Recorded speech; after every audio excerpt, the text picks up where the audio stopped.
فراخی دیتا ہے تو وہ اللہ کی نافرمانی میں لگ جاتا ہے، اور جب اس کو کوئی آزمائش بھیجتا ہے تو وہ ناشکری کہہ کر بلکہ بعض اوقات تو کفریہ کلمات منہ سے نکال کر ایمان سے بھی ہاتھ دھو بیٹھتا ہے۔ ایسا نہیں ہونا چاہیے۔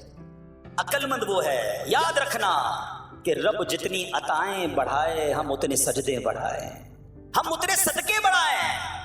دیکھو نا دنیا میں کیا ہوتا ہے، آپ کو کوئی تحفہ دے آپ کیا کہتے ہیں؟ شکریہ، جزاک اللہ۔ دوبارہ تحفہ دے آپ کہتے ہیں بہت مہربانی۔ تیسری بار دے بندہ کہ یار یہ تو مجھ پر کتنا مہربان ہے۔ اتنی مہربانیاں، ناراض نہیں ہونا چاہیے۔ جو تمہیں دنیا میں 2-4 تحفے دے دے تم اسے ناراض نہیں کرنا چاہتے۔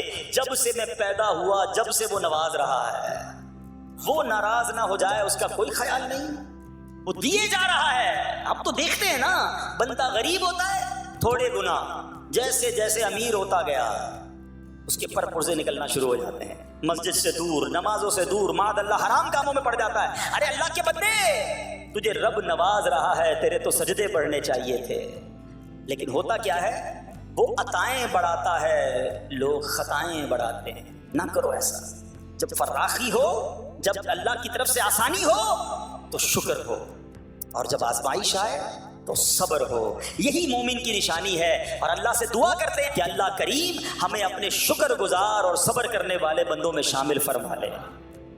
اور یقین کریں صبر کا جو پھل ہے نا، وہ کہتے ہیں نا صبر کا پھل میٹھا، او ہو بالکل ٹھیک کہا، بلکہ بہت میٹھا ہے۔ سنو، اللہ عز و جل فرماتا ہے کہ جب میں کسی بندے کو بیماری میں مبتلا کروں، ہو سکتا ہے یہاں بھی میرا کوئی بھائی بیمار بیٹھا ہو، مدنی چینل کے ناظرین میں سے کوئی بیمار بیٹھا ہو، دیکھو بیماری آئے نا، شکوہ مت کرنا، صبر کرنا۔ فضیلت سنو، حدیث قدسی ہے، اللہ فرماتا ہے جب میں اپنے کسی بندے کو بیماری میں مبتلا کروں اور وہ اس پر صبر کرے، کسی سے شکایت نہ کرے، تو میں اس کے گوشت کو اچھے گوشت سے اور اس کے خون کو اچھے خون سے بدل دیتا ہوں۔ پھر اگر اسے شفا دیتا ہوں تو ایسی شفا دیتا ہوں کہ اس کے نامہ اعمال میں کوئی گناہ نہیں رہتا، اور اگر میں اسے دنیا سے اٹھا لوں تو اسے اپنی رحمت کاملہ کے سائے میں لے جاتا ہوں۔ ارے کمال ہو گیا، بیماری آئی، بیماری جب جاتی ہے تو گناہوں سے بھی پاک کر کے جاتی ہے۔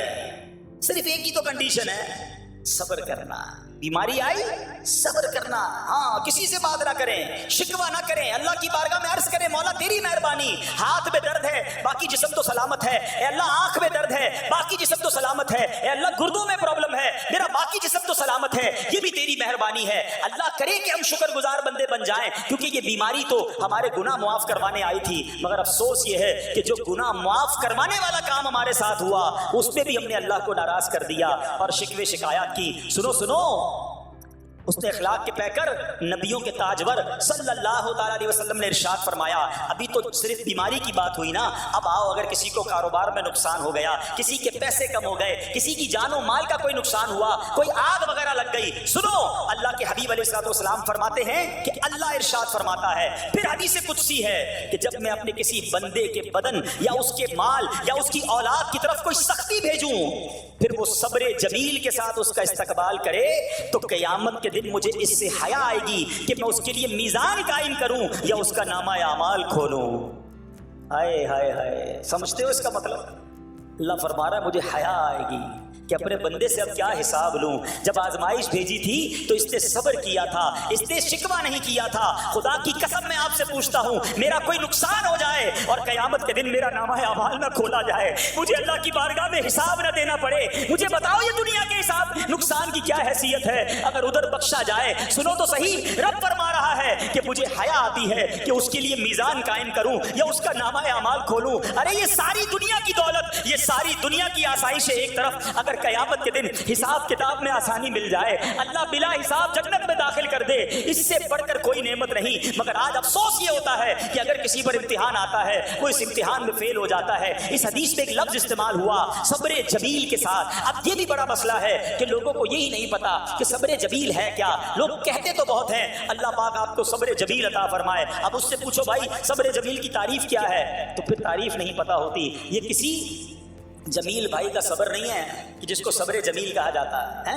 صبر جمیل کی تعریف سمجھو، علماء کہتے ہیں کسی مصیبت زدہ اور غیر مصیبت زدہ کو برابر میں دیکھو، مگر دونوں میں کوئی فرق نظر نہ آئے، یعنی چہرہ بھی نہ بتائے کہ وہ کسی مشکل میں ہے، اس کی عادتیں بھی نہ بتائیں کہ وہ کسی پرابلم میں ہے، یعنی اس کو دیکھ کر پتہ ہی نہ چلے کہ وہ بڑی مشکل میں ہے. فرمایا یہ ہے صبر جمیل. مگر آج ہمارا حال یہ ہے, ہمارا چہرہ بتا دیتا ہے بھائی خیر تو ہے, بڑی ٹینشن میں ہو, ہاں یار کیا کروں بس موبائل ٹوٹ گیا, ارے بھائی بڑی چہرے پہ بڑی ہوائیاں اڑ رہی ہیں, بس کیا کروں جناب آج 5,000 روپے کھو گئے. 5,000 روپے کھو جائیں, چھوٹا سا نقصان ہو جائے, ہمارا چہرہ بتا دیتا ہے کہ ہمارے ساتھ کوئی معاملہ ہوا ہے. صبر جمیل یہ ہے کہ دیکھ کر کوئی پہچان ہی نہ سکے کہ یہ بندہ کتنی مشکل میں ہے, چاہے اندر کتنی تکلیف میں ہو, دنیا والوں کو نہ بتائے, کیونکہ وہ